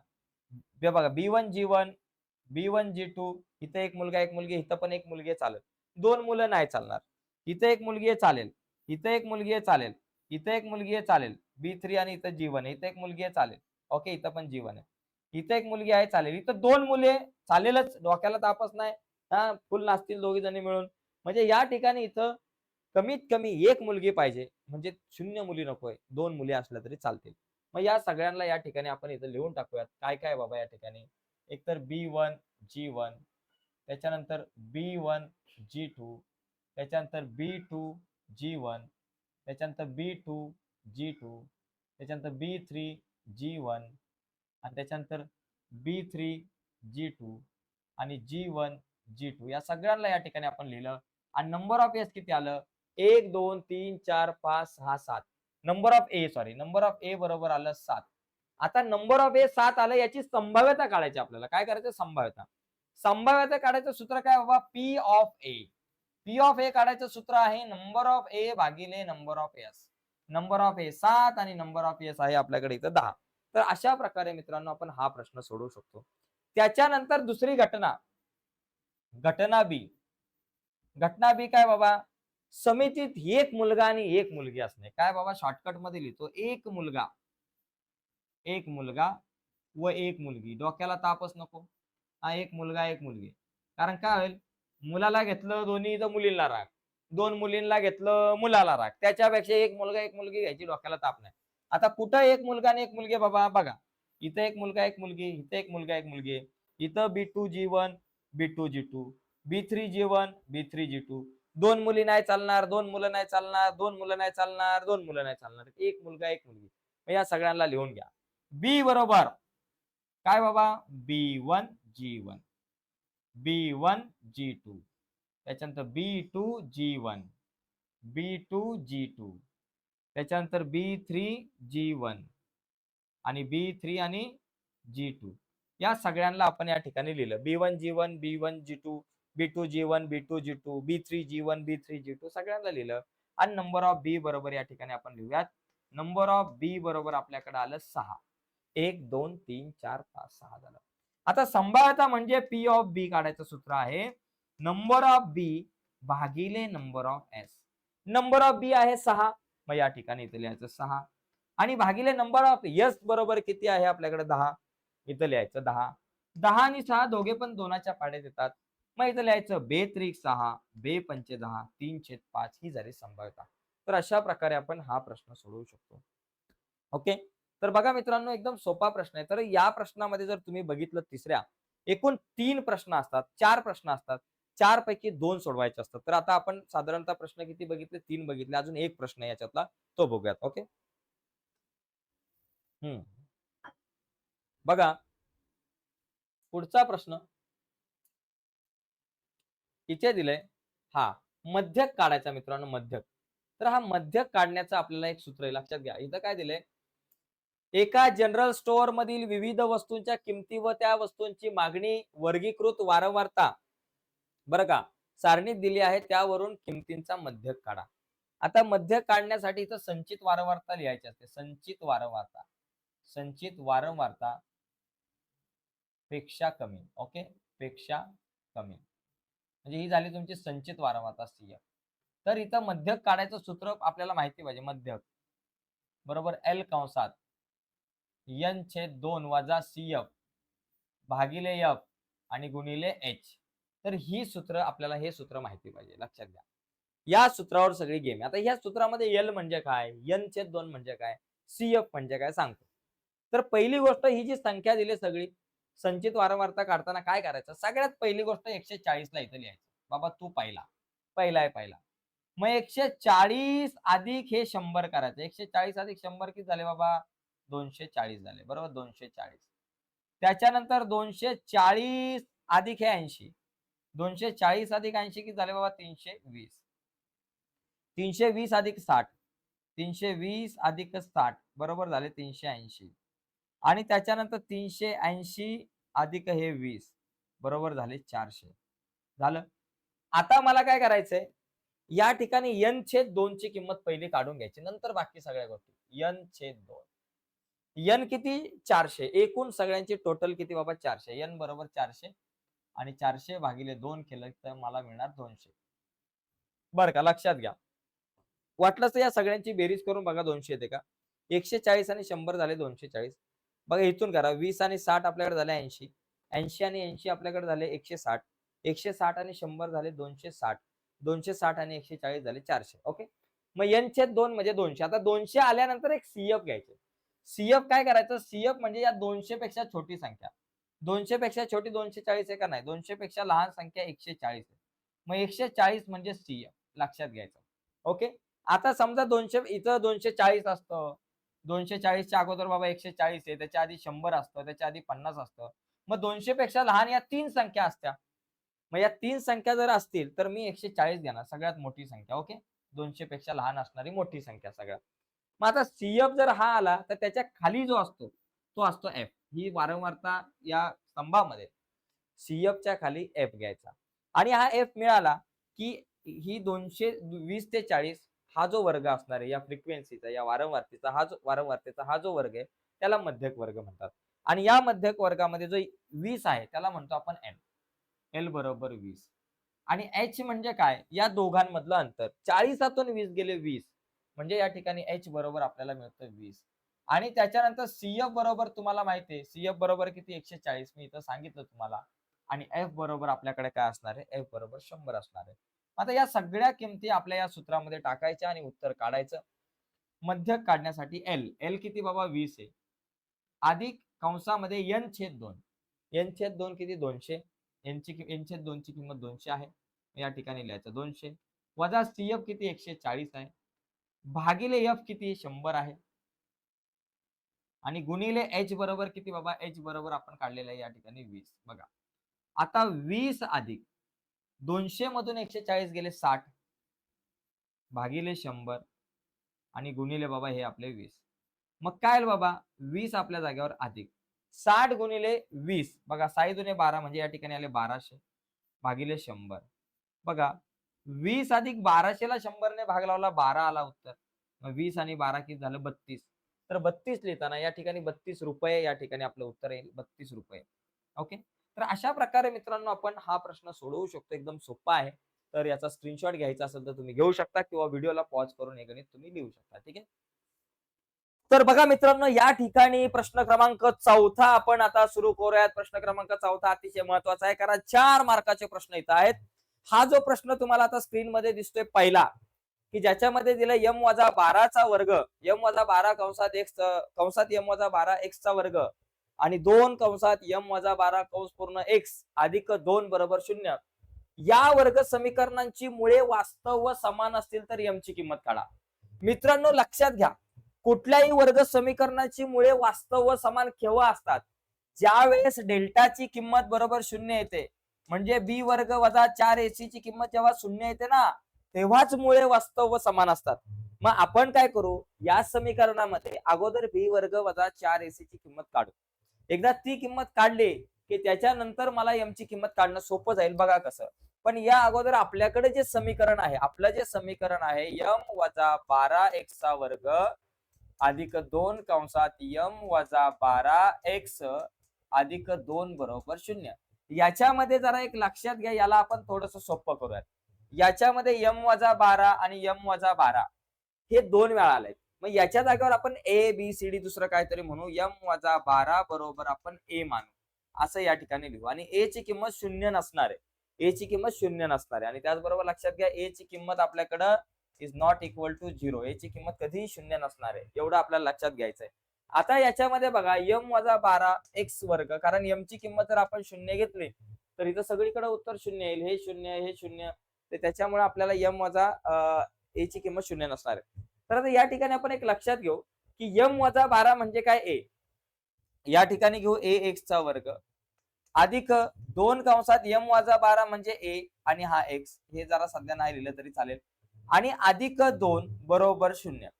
आता माझ्याकडे एक समीकरण आहे ax वर्ग अधिक 2ax अधिक 2 बरोबर 0. बघा m-12 च्या ऐवजी a x वर्ग लिहिला, अधिक 2 कंसात m-12 च्या जागेवर a आणि हा x आपल्या जागेवर आणि अधिक 2 आपल्या जागेवर बरोबर 0. आता आपण डेल्टाची किंमत काढू. बघा डेल्टा म्हणजे काय बाबा, b वर्ग वजा 4ac विवेचकाची किंमत. ठीक आहे. आता या ठिकाणी b चा वर्ग, b म्हणजे 2a. बघा पहिली गोष्ट इथं abc च्या किमती, आता डेल्टाची किंमत काढण्याच्या अगोदर तुम्ही abc च्या किमती लिहा, आणि abc च्या किमती लिहिण्याच्या अगोदर एक वाक्य लिहायचं, वरील समीकरणाची तुलना ax वर्ग अधिक bx अधिक c बरोबर 0 शी करू. म्हणून बाबा इथं a बरोबर काय असणार आहे, aच असणार आहे. b बरोबर x च्या बाजूला 2a आहे, 2a असणार आहे, आणि c बरोबर 2 असणार आहे. ठीक आहे. मग इथं लिहायचं डेल्टा बरोबर b वर्ग वजा 4ac, b चा वर्ग, b म्हणजे काय 2a आहे, मग इथं लिहायचं 2a चा वर्ग वजा 4 गुणिले a ची किंमत aच आहे आणि c ची किंमत आपल्याकडे 2 आहे. बघा 2a चा वर्ग, 2 चा वर्ग 4, a चा वर्ग a वर्ग वजा 4 दुने 8a. अशा प्रकारे ही झाली डेल्टाची किंमत 4a वर्ग वजा 8a.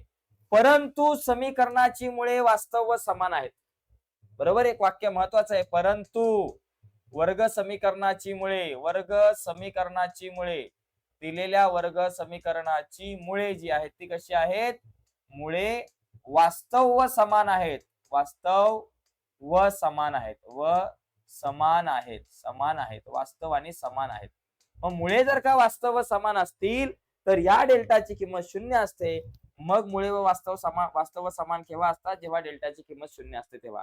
मुळे वास्तव व समान आहेत असं दिलंय, म्हणून या डेल्टाची म्हणजे विवेचकाची किंमत 0. आणि विवेचकाची किंमत 4a वर्ग वजा 8a आहे. नाहीतर याचं 4a वर्ग वजा 8a आहे बरोबर 0. या दोघांमधून काय कॉमन निघेल? 4 आणि a कॉमन काढा.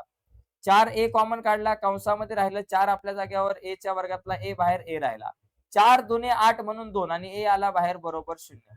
आता मला दोन उत्तर मिळतात. 4a बरोबर 0 किंवा a वजा 2 बरोबर 0.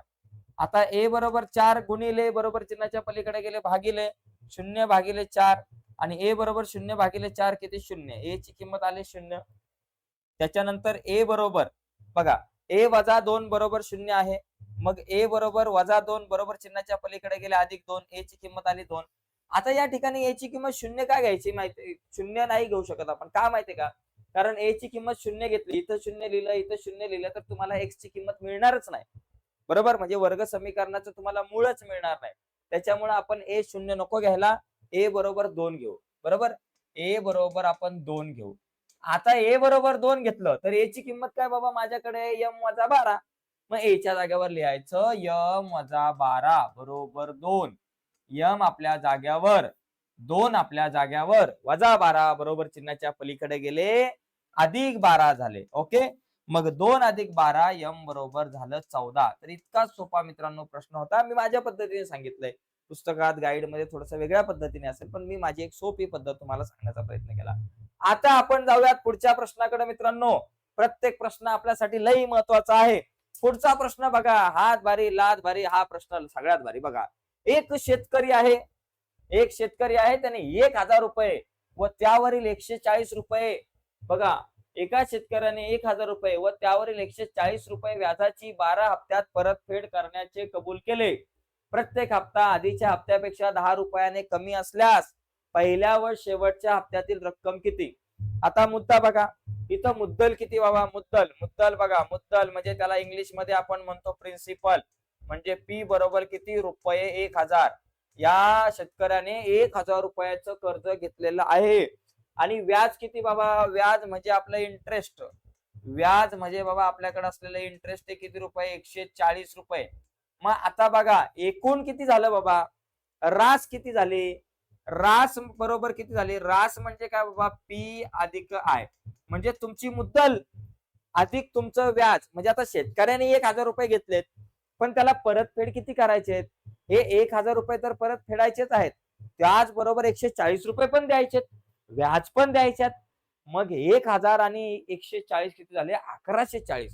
म्हणजे या शेतकऱ्याला 1140 रुपये परत करायचे आहेत. ओके. आता हे जे पैसे तो परत करणार आहे, तो किती हप्त्यांमध्ये परत करणार आहे? तर तो एकूण बघा 12 हप्त्यात तो परत करणार आहे. एकूण हप्ते या ठिकाणी लक्षात घ्या, एकूण हप्ते. हप्ते बरोबर आपल्याकडे किती? हप्ते म्हणजे n बरोबर 12. ओके. आता या ठिकाणी मला काय करायचंय? प्रत्येक हप्ता आधीच्या हप्त्यापेक्षा 10 रुपयाने कमी आहे. म्हणजे प्रत्येक हप्ता कमी होतो 10 रुपयाने. म्हणजे या महिन्यात जर का त्यांनी 100 रुपये हप्ता भरला असेल तर पुढच्या महिन्यात 90 रुपये, त्याच्या पुढच्या महिन्यात 80 रुपये, त्याच्या पुढच्या महिन्यात 70 रुपये हप्ता. म्हणजे हप्ता कमी कमी होतोय 10 रुपयाने. म्हणजे इथं डी बरोबर आपल्याकडे काय असणार आहे? वजा 10. कारण कमी होतोय म्हणून डी बरोबर तुमच्याकडे वजा 10. आणि आपल्याला सांगितलंय पहिला हप्ता आणि शेवटचा हप्ता.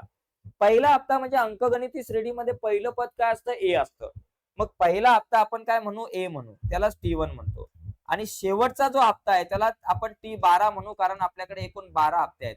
म्हणून पहिला आणि शेवटचा हप्ता काढायचा आहे. आता या ठिकाणी एक गोष्ट लक्षात घ्या, तुम्हाला दिलंय काय? एकूण हप्ते 12 आहेत, एकूण पैसे भरायचे 1140. आता हे 1140 रुपये हा 12 हप्त्यात भरणार आहे.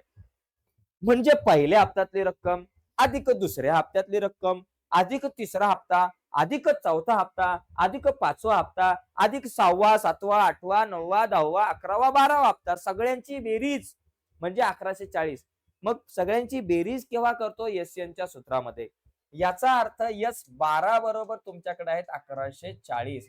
तर मित्रांनो तुम्ही SN चं सूत्र वापरा, कारण तुमच्याकडे डी ची किंमत आहे, n ची किंमत आहे, SN ची किंमत आहे, तर यावरून तुम्हाला a ची किंमत मिळेल. तर आपण इथं वापरू SN चं सूत्र भावा, n छेद 2 कंसात 2a अधिक n वजा 1 गुणिले d. आता SN म्हणजे S किती? S12 आहे. इथं लिहायचं S12, n च्या जागेवर लिहा 12 भागिले 2 कंसात 2 गुणिले ए आपल्या जागेवर, कारण ए म्हणजे पहिला हप्ता आपल्याला काढायचा आहे. n वजा 1, n ची किंमत आहे 12, वजा 1 गुणिले डी म्हणजे साधारण फरक आपल्याकडे दिलाय वजा 10. मग इथं लिहून टाका वजा 10 कंस पूर्ण करा. यस 12 किती 1140, इथं लिहून टाका 1140 बेस सक 12 कंसामध्ये 2 ए आपल्या जाग्यावर, 12 तून 1 गेला 11 गुणिले हे वजा 10 झालं. आता हा 6 गुणिले इकडे आला भागिले 1140 भागिले 6 बरोबर 2 ए वजा 11 आहे 110 वजा आहे म्हणून वजा 110 आपल्याकडे आलं. 6 ने 114 ला भाग लावा, 114 ला भाग लावा 6 ने, 6 1 6, 11 तून 6 गेले 5 वरून आले 4, साइन 90 या ठिकाणी आपल्याकडे आलं किती साइन 90 54, साइन 90 54 म्हणजे किती आलं साइन 90 54 आणि हा 1 0 म्हणजे 190, किती उत्तर आलं बाबा 190 आलं आपल्याकडं. जर तुम्ही 114 ला 6 ने भाग लावला तर 190 येतं. ओके, आता 19 सक जरा एकदा चेक करा किती आता 9 सक 54 चे 4, आजच्या आले 5, 6 1 6, 6 आणि 5 झाले 11 बरोबर. तर 190 आलं बरोबर 2 ए वजा 110. आता हे वजा 110 आहेत त्याला म्हणायचं बाबा तू तिथं काय करतो, तू इकडे 190 आपल्या जाग्यावर वजा 110 इकडे आले अधिक 110 बरोबर 2 ए. आता 190 अधिक 110 किती झाले बाबा 300, म्हणजे 2 ए बरोबर 300, 2 ए बरोबर 300. आपल्याला ए ची किंमत काढायची, ए आपल्या जाग्यावर 300 आपल्या जाग्यावर 2 गुणिले इकडे आले भागिले 2 म्हणून ए बरोबर 300 च्या निम्मे 150. आता मित्रांनो ए ची किंमत माझ्याकडे आहे 150, ए ची किंमत 150 म्हणजे पहिला हप्ता किती रुपये झाला 150 रुपये. आता शेवटचा हप्ता काढायचा आहे, शेवटचा हप्ता म्हणजे मला T12 काढायचे 12वे पद. मग त्यासाठी मी TN चं सूत्र वापरणार, ए अधिक n वजा 1 गुणिले डी. TN म्हणजे T12 कारण एकूण हप्ते आहेत आपल्याकडे 12. ए ची किंमत किती बाबा 150 आले अधिक n ची किंमत किती इथं 12 आहे म्हणून 12 वजा 1 गुणिले डी ची किंमत आपल्याकडे आहे वजा 10. हे बघा इथं डी ची किंमत वजा 10 आहे. ठीक आहे, आता 150 ला म्हणायचं बाबा तू इथंच थांब, 12 तून 1 गेले 11 गुणिले वजा 10. आता 150 11 10 180 वजा आहे म्हणून 11 10 110 वजा आहे म्हणून वजा 110. आता 150 मधून 110 गेले किती रुपये झाले, 150 मधून 110 गेले 40 म्हणजे T12 बरोबर मला या ठिकाणी किती मिळतंय T12 बरोबर 150 मधून 110 गेले 40 आलं. तर अशा प्रकारे मित्रांनो आपण हा प्रश्न सोडवू शकतो.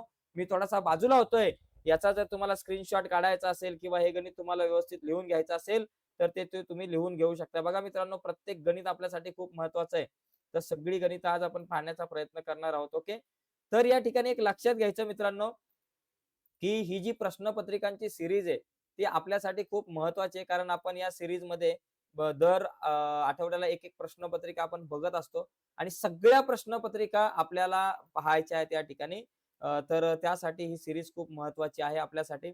तर हे एक जे गणित होतं आता जे आपण पाहिलं तर ते अंकगणिती श्रेणी या प्रकरणातलं गणित होतं आणि अतिशय महत्वाचं गणित, आणि या प्रकारचा जो प्रश्न आहे तो येत असतो आपल्याला परीक्षेमध्ये, त्याच्यामुळे या प्रश्नाची आपल्याला विशेष तयारी करायची आहे. ठीक आहे, या पद्धतीने आकडे वगैरे बदलून आपल्याला प्रश्न येऊ शकतात, त्याच्यामुळे प्रत्येक प्रश्नाची तयारी आपली व्यवस्थित झाली पाहिजे. चला आता आपण पुढचा प्रश्न या ठिकाणी बघूयात. सेकंड नंबरचा क्वेश्चन झाला, आता तिसरा प्रश्न या ठिकाणी आपल्याला बघायचा आहे. ओके, तर प्रश्न चौथ्यातला आता तिसरा प्रश्न, तिसरा म्हणजे शेवटचा प्रश्न या ठिकाणी आपण बघूयात आणि नंतर मग आपला पाचवा प्रश्न. या प्रश्नात बघा काय दिले पुढच्या प्रश्नामध्ये मित्रांनो आपल्याला काय करायचंय बघा, इथं आयतालेख काढायचा आहे. आयतालेख काढणं खूप सोपं आहे, पण इथं थोडासा विषय अवघड झालेला बघा. खालील सारणी गणित विषयाच्या परीक्षेतील 180 विद्यार्थ्यांचे गुण दर्शवते. म्हणजे एकूण विद्यार्थी किती 180. मग या ठिकाणी वाटलंच तर एक तुम्ही कॉलम केला तयार की बाबा एकूण किती बाबा 180 आपल्याकडे, एकूण विद्यार्थी किती 180, या सगळ्यांची बेरीज झाली 180 रुपये, 180 विद्यार्थी. तर एक्स ची किंमत काढा आणि नंतर आयतालेख काढा. आता आयतालेख काढण्याच्या अगोदर विद्यार्थी संख्या व्यवस्थित काढली पाहिजे, पहिली एक्स ची किंमत काढू. आता एकूण विद्यार्थी संख्या 180 म्हणजे या सगळ्यांची बेरीज 180 असणार.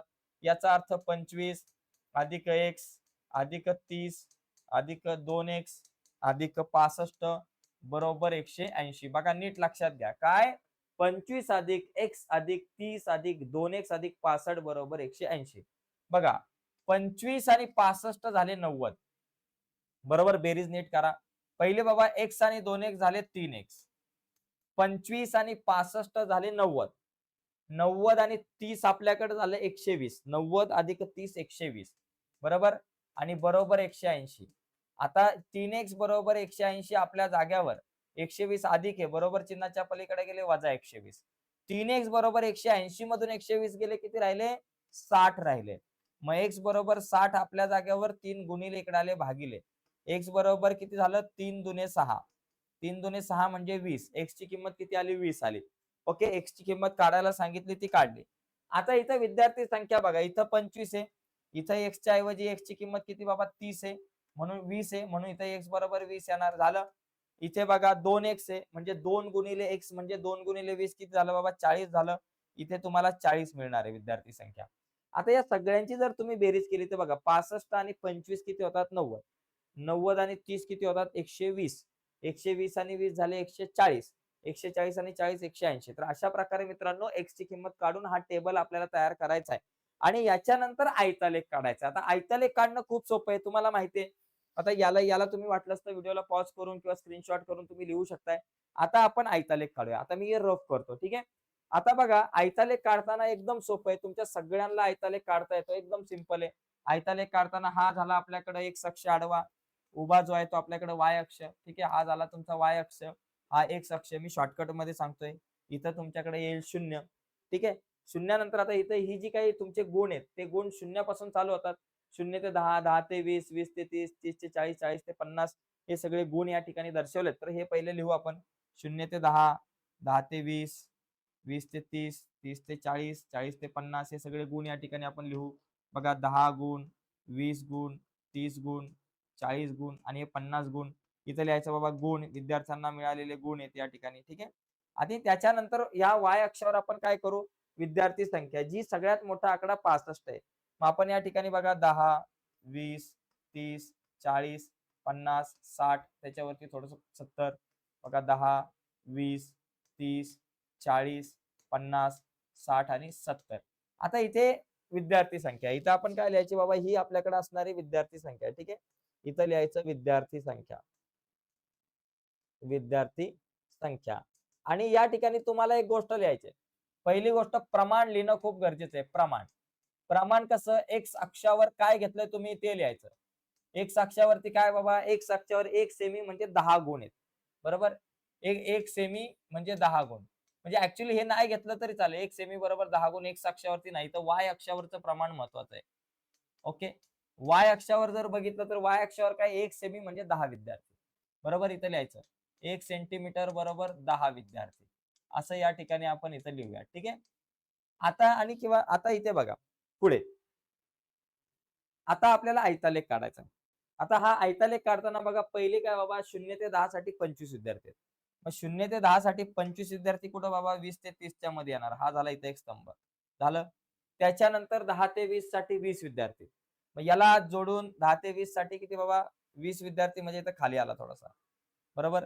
त्याच्यानंतर आपल्याकडे 30 विद्यार्थी आहेत. 20 ते 30 साठी 30 विद्यार्थी, 30 विद्यार्थी म्हणजे थोडासा वर गेला तुमचा आलेख, ठीक आहे. त्याच्यानंतर किती? 40 विद्यार्थी आहेत. 30 ते 40 साठी 40 विद्यार्थी, 40 म्हणजे अजून वर. आणि त्याच्यानंतर किती बाबा? 65 विद्यार्थी आहेत.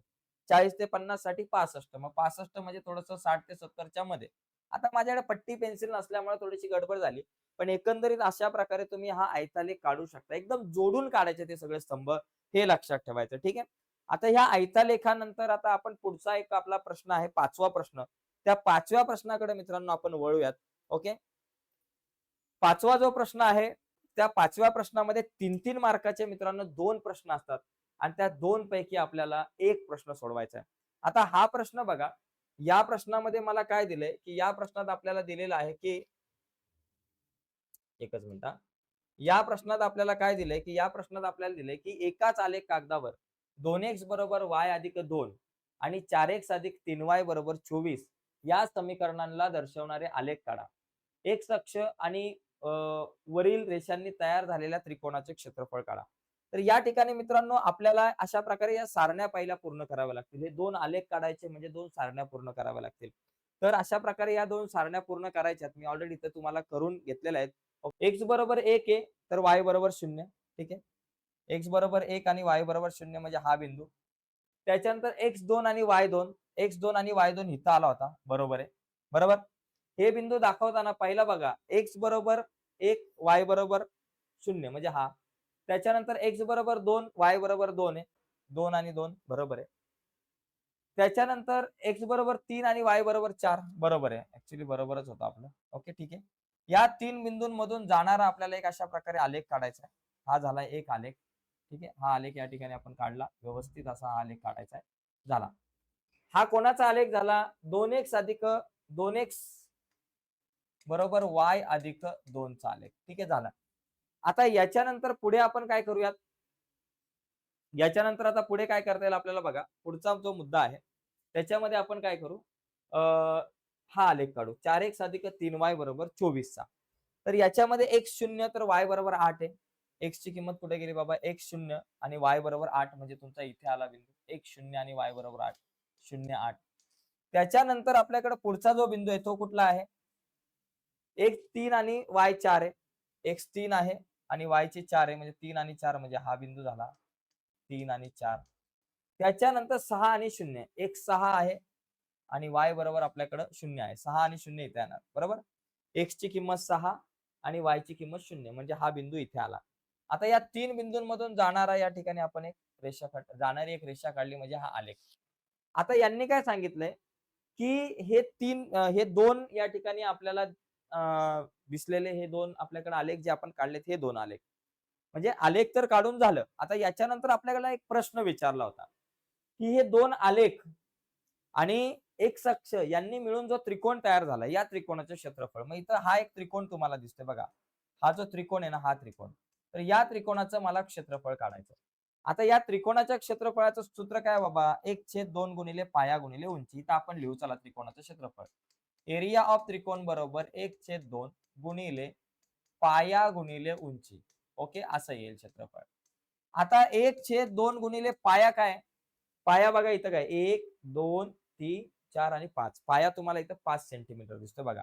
हा एक भाग झाला, हा 2, हा 3, हा 4 आणि 5 म्हणजे 6 मधून 1 गेला 5. हे अंतर 5 आहे. आणि गुणिले उंची किती? 1, 2, 3, 4 पर्यंत येते. उंची 4. बे एके बे, बे दुने 4. काय झालं? 5 दुने 10 झालं. 5 दुने 10 चौरस एकक. चौरस एकक तुम्ही या ठिकाणी म्हणू शकता. तर अशा प्रकारे मित्रांनो हा जो प्रश्न आहे तो आपण सोडवू शकतो. ठीक आहे. तर अशा प्रकारे हा आलेख काढायचा होता. 2 प्रश्न या ठिकाणी होते. हा जो एक प्रश्न होता तो आलेखावर होता. मी बाजूला होतो याचा हा जर आलेख जो तुम्हाला काढून घ्यायचा असेल, तर तुम्ही नंतर हा आलेख व्यवस्थित काढू शकता. ठीक आहे. आता याच्यानंतर पुढचा एक महत्त्वाचा प्रश्न आहे शेवटचा. शेवटचा एक प्रश्न आहे बघा. जर तुम्ही मला प्रश्न विचारला, की सर आलेख काढू का हा प्रश्न काढू? तुम्हाला जर 2 प्रश्न येत असतील दोन्ही, तर माझं मत आहे, की आलेख काढण्यापेक्षा हा प्रश्न सोडवा. कारण आलेख काढण्यामध्ये बराचसा वेळ जातो आपला, बरोबर? आणि थोडीशी गडबड झाली तरी प्रॉब्लेम आहे. आता याच्यामध्ये बघा, इथे याच्यात जर आपण बघितलं, ही सगळी माहिती दिली. 45% आणि 5% झालं तुमच्याकडे 50%, 30%, 50 आणि 30 झाले तुमच्याकडं 80%, 80 आणि 20, 100 हे सगळं टक्केवारीमध्ये दिले. तर प्रत्येक रक्तगटासाठी इथं केंद्रीय कोनाचं माप काढायचं. बघा हे गट दिलेत. प्रत्येक रक्तगटासाठी केंद्रीय कोनाचं माप. आणि बी या रक्तगटात 600 व्यक्ती असतील, तर एकूण व्यक्तींची संख्या काढा. आता मला पहिल्या प्रश्नाचं उत्तर द्यायचंय. म्हणजे आपण पहिलं काय करू? ओ रक्तगटासाठी बघा. ओ रक्तगटाचा जर विचार केला, हे 45% किती पैकी आहेत? बघा 100 पैकी 45% आहेत. गुणिले जर तुम्ही 360 केलं, तर तुम्हाला 360 पैकी किती ते या ठिकाणी मिळणार आहे. ओके, गुणिले 360 करा. मला केंद्रीय कोनाचं माप काढायचंय. ओ रक्तगटासाठी केंद्रीय कोनाचं माप काय? 45% भागिले 100. 45% म्हणजे 45 100 पैकी आहेत. गुणिले 360 करा. बघा काय येतं या ठिकाणी. बघा हा 0 गेला, हा 0 गेला. आता या ठिकाणी आपण काय करू? 45 ला जर तुम्हाला 10 ने भाग लावायचा किंवा 45 आणि 10 दोघांना 5 ने भाग जाईल. बघा 45 भागिले 10 गुणिले 36. बघा 45 आणि जर तुम्ही 10 चा जर विचार केला, तर या दोघांना 5 ने भाग जाईल बघा. 5 नवे 45, 5 दुने 10 आणि 2 आणि 36 ला भाग लावला. बे एक्के बे आणि 36 च्या निम्मे 18. आता 18 गुणिले 9 किती? 18 9 किती होतात बघा. 18 गुणिले 9 करा. 9 8 72 चे 2 हातच्या आले 7. 9 एके 9 आणि 7 झाले 16 162. मग या ठिकाणी येईल 162 अंश. कशासाठी बाबा? ओ रक्तगटासाठी. त्याच्यानंतर एबी साठी बघा, एबीचा जर विचार केला तर एबी साठी केंद्रीय कोणाचं माप 5%. मग इथं लिहायचं 5/100 गुणिले 360. शून्य गेला, शून्य गेला, 5 एके 5, 5 दुने 10. बरोबर. परत मग या ठिकाणी आपल्याकडे काय येईल, 5 एके 5, 5 दुने 10. मग इथं 36 भागिले आपल्याकडे 2 येतील. 36 ला 2 ने भाग लावला, 36 दुने 18, 18 अंश. त्याच्यानंतर इथं 30 अंश आहे बी साठी. आता बी साठी काय बाबा, 30 आहे. मग 30 भागिले 10 गुणिले 360. बरोबर सर, 30 भागिले 100 गुणिले 360. ओके. बघा, शून्य गेला, शून्य गेला. बरोबर. 10 त्रिक 30 म्हणजे 30 गुणिले 36. 30 गुणिले 36 किती, 36 त्रिक 108 झालं. त्याच्यानंतर ए रक्त गटासाठी 20 आहे. मग ए साठी 20 म्हणजे 20 भागिले 100 करा. 20% म्हणजे 20 भागिले 100 गुणिले 360. शून्य गेला, शून्य गेला. 10 दुने 20 म्हणून इथं लिहा 2 गुणिले 36. 2 गुणिले 36 किती, 36 दुने 72 अंश. तर अशा प्रकारे प्रत्येकासाठी केंद्रीय कोनाचं माप या ठिकाणी आपण काढलेलं आहे. तर आता तुम्ही या सगळ्यांची जर बेरीज केली, 162 अधिक 18, या दोघांची बेरीज केली तर ती 180 येईल. 108 अधिक 72 180 आणि 180 आणि 180 360 म्हणजे या चौघांची बेरीज 360 असते. आता एक शेवटचा याच्यातला बघा बी प्रश्न आहे. बी या रक्त गटात 600 व्यक्ती असतील तर एकूण व्यक्तींची संख्या काढा. बरं का, आता मी हे रफ करतो, जागा कमी आहे म्हणून. चला आता याचा तुम्ही स्क्रीनशॉट घ्या किंवा व्हिडिओला पॉज करून लिहून घ्या. आता आपण बी प्रश्न बघू. ठीक आहे. चला, आता बी बघा, बी या रक्त गटासाठी 600 व्यक्ती आहेत. आता हा 2 प्रकारे आपण हा प्रश्न सोडू शकतो. समजा 600 व्यक्ती आहेत बी रक्त गटासाठी. आता लक्षात घ्या, तर एकूण व्यक्तींची संख्या. तर आपण काय करू, बी साठी एकूण व्यक्तींची संख्या, एकूण संख्या जी आहे व्यक्तींची, त्या संख्येला आपण एक्स म्हणा. आता बी रक्त गटात 600 व्यक्ती आहेत. आता लक्षात घ्या, इथं बी चा जर तुम्ही विचार केला तर 30% आहेत. 100 पैकी 30 आहेत. 100 पैकी जर 30% असतील, 30 असतील, तर 600 व्यक्ती किती पैकी असतील, तर किती पैकी 600 असतील हे, बरोबर ना. 100 पैकी 30 आहेत, तर एकूण किती पैकी 600 असतील हे आपल्याला काढायचंय. इथे एक्स ची किंमत काढायची. मग त्यासाठी बघा 30 गुणिले एक्स 30 एक्स बरोबर 600 गुणिले 100. बघा 30 एक्स आपल्या जाग्यावर 6 एके 6, 1 2 3 4 शून्य दिलं. 30 गुणिले बरोबर चिन्हाच्या पलीकडे गेले भागिले एक्स बरोबर 60,000 भागिले जर तुम्ही 30 केलं तर तुम्हाला काय उत्तर मिळते बघा. शून्य गेला, शून्य गेला. 6,000 भागिले 3 करा तर किती येते, 2,000. तर या ठिकाणी एकूण व्यक्तींची संख्या असणार आहे 2,000. तर अशा प्रकारे मित्रांनो हा आपण प्रश्न पाहू शकतो. आणि आजच्या चर्चेमध्ये आपण इथंच थांबूयात, कारण आपण 2025 ची प्रश्नपत्रिका पूर्ण बघितली. यातला हा शेवटचा प्रश्न आपण झालेला आहे. पुढच्या व्हिडिओमध्ये आपण पुढच्या लेक्चरमध्ये आपण पुढची एक प्रश्नपत्रिका बघूयात, गणित भाग 1 ची, जेणेकरून सगळ्या प्रश्नपत्रिका आपल्याला पूर्ण करायच्या. टप्प्याटप्प्याने आपण सगळ्या प्रश्नपत्रिका ज्या आहेत या सिरीज मध्ये आपण कंप्लीट करूयात. तर आजच्या चर्चेत तिथेच थांबूयात. बाय मित्रांनो, धन्यवाद सर्वांना.